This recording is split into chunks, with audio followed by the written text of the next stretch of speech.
जयाचा जणी जन्मनामार्थ झाला, जयाने सदा वासनामात केला, जयाच्या मुखी सर्वदा नाम कीर्ती, नमस्कार त्या सद्गुरु श्री ब्रह्मचैतन्य मूर्ती। जय जय रघुवीर समर्थ, जय जय सद्गुरु समर्थ। मंडळी, आपणा सर्वांचं ओम चैतन्य उपासना केंद्र या यूट्यूब चॅनलमध्ये सहर्ष स्वागत आहे।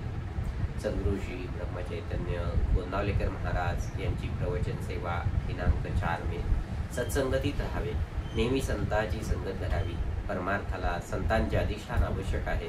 संत आपल्याजवळच असतात, त्यांना पाहायला कुठे जावे लागत नाही। चित्तशुद्ध नसेल तर संतांच्या जवळ जाऊन तरी काय उपयोग होणार? त्यांना आपण देहात पाहू नये।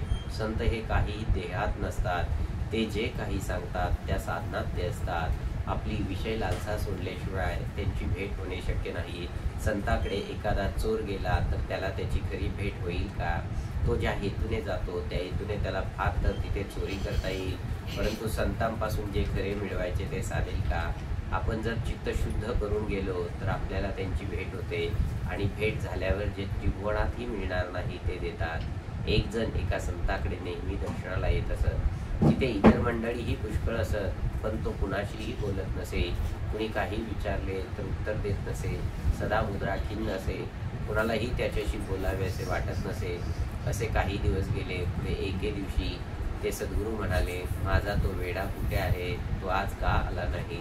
हे त्याने ऐकताच तो आनंदाने उड्या मारू लागला, आणि जो तेथून गेला तो पुन्हा आलाच नाही। तो कशाला येईल? गुरुने एकदा आपल्याला आपले म्हणावे हेच शिष्याला मिळवायचे असते, ते त्या गृहस्थाने ओळखले आणि म्हणून त्याचे काम झाले।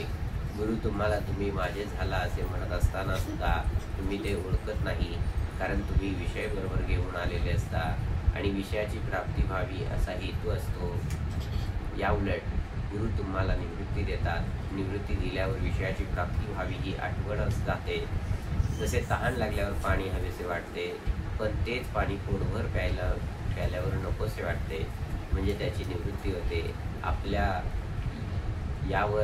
आपला यावर आज विश्वास बसायचा नाही, पण विश्वास बसायला भगवंताचे नामस्मरण केले पाहिजे। नामाने ते कार्य होते, म्हणून नामस्मरण करीत जावे।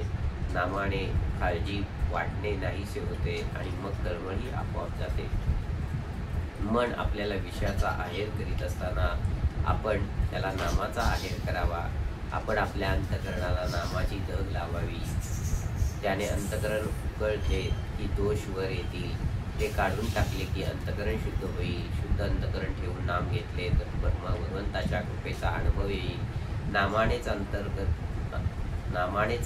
शुद्ध बनते, नामानेच मन अंतरात प्रवेश करून स्थिर बनते। जय जय रघुवीर समर्थ, जय जय सद्गुरु समर्थ। मंडळी, आपणा सर्वांना विनंती आहे, ओम चैतन्य उपासना केंद्र यूट्यूब चॅनलला आपण सर्वांनी सबस्क्राईब करा, लाईक करा, शेअर करायला विसरू